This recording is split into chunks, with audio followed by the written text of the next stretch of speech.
സവാരി ഗിരിഗിരി. സവാരി ഗിരിഗിരിയിൽ ആദ്യത്തെ ചോദ്യം ശ്രദ്ധിക്കൂ. മൈ ബോസ് എന്ന ചിത്രത്തിൽ എന്തിനെന്നറിയില്ല എന്ന ഗാനം സംഗീത സംവിധാനം നിർവഹിച്ചത് ആരാണ്? A M Jayachandran, B Ouseppachan, C Gopi Sundar. A M Jayachandran. A M ജയചന്ദ്രനാണ് ഉത്തരം നൽകിയിരിക്കുന്നത്. ഞാൻ എം ജയചന്ദ്രനെ ഞാൻ ഇവിടെ എടുത്തിട്ട് കൂട്ടി. ഞങ്ങളൊരു 2-2.5 വർഷം ഒരു കുട്ടികളുടെ റിയാലിറ്റി ഷോയിലുണ്ടായിരുന്നു. നല്ല രസകരമായ മുഹൂർത്തങ്ങളായിരുന്നു. വെൽ നോളജബിൾ ആയിട്ടുള്ള ഒരു സംഗീതജ്ഞനാണ്. നല്ല നല്ല പാട്ടുകളും ചെയ്തിട്ടുണ്ട്. അപ്പം എൻ്റെ മറ്റൊരു ചോദ്യം, കാരണം വിജയകുമാർ എന്ന് പറയുന്ന വ്യക്തി കോളേജിൽ പഠിച്ചു, അതിനുശേഷം സിനിമയിൽ വന്നു, ഇതിനിടെ വിവാഹിതനായി, കുട്ടികളായി. ആ ഒരു ഏരിയയിലോട്ട് ഞാൻ പോവാണ്. അപ്പോൾ എങ്ങനെയാണ് ഈ വിവാഹം ഇതിനിടയിൽ വന്ന് എത്രാമത്തെ വയസ്സിലായിരുന്നു വിവാഹം? ഞാൻ തലസ്ഥാനം കഴിഞ്ഞ് എനിക്ക് തോന്നുന്നു 23-ാമത്തെ വയസ്സിൽ ഞാൻ കല്യാണം കഴിച്ചു. 23-ാമത്തെ വയസ്സ്. അപ്പോൾ അത് ഡെഫിനറ്റ് ആയിട്ടൊരു ലവ് മാരേജ് ആയിരിക്കും. അത് ഈ തലസ്ഥാനം എന്നുള്ള സിനിമയായിട്ട് എന്തെങ്കിലും ബന്ധമുണ്ടോ? ഇല്ല. സിനിമയിൽ ആരെങ്കിലും വന്ന് ഒരു ബന്ധമില്ല. സിനിമ അഭിനയിക്കാൻ ഇല്ല, ഒന്നുമില്ല.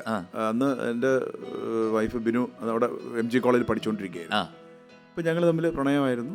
അങ്ങനെയായിരുന്നു അത് സംഭവിച്ചത്, ആ വിവാഹം സംഭവിച്ചത്. പ്രണയം എന്നൊക്കെ പറയുമ്പോൾ എങ്ങനെയായിരുന്നു എന്നുള്ളതാണ് കേൾക്കാൻ ആൾക്കാർ.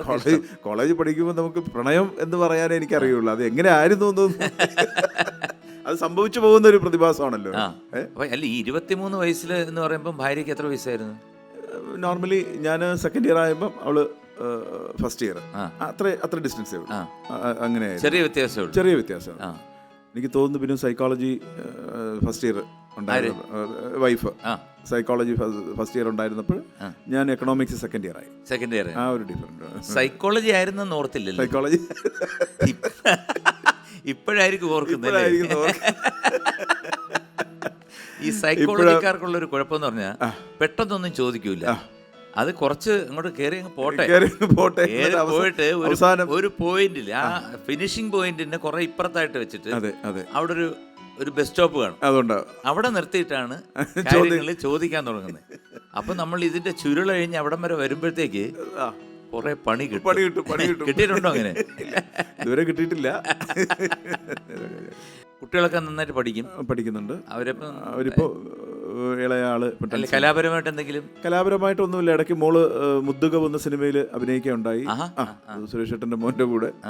അപ്പോൾ അത് പക്ഷേ എനിക്ക് എന്തോ ഒരു ദൗർഭാഗ്യം എന്ന് പറഞ്ഞിട്ട് എൻ്റെ അറിവോടുകൂടെ ആയിരുന്നില്ല അത്. അപ്പം മോളുടെ ഈ മീഡിയ കമ്മ്യൂണിക്കേഷൻ എന്ന് പറഞ്ഞ സബ്ജക്റ്റ് ഇപ്പോഴാണ് ഞാനത് അറിയുന്നത്.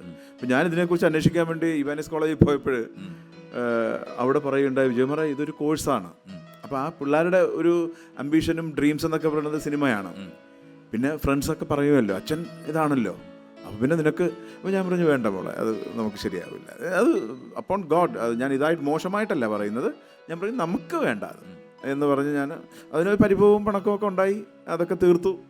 ഇപ്പം കുഴപ്പമില്ല, അങ്ങനെ കുഴപ്പമില്ല, അത് പോകുന്നു. അങ്ങനെ എ എം ജയചന്ദ്രൻ ആണ് ഉത്തരം നൽകിയിരിക്കുന്നത്. എം ജയചന്ദ്രൻ ഉത്തരം ശരിയാണ്. കൺഗ്രാജുലേഷൻസ്.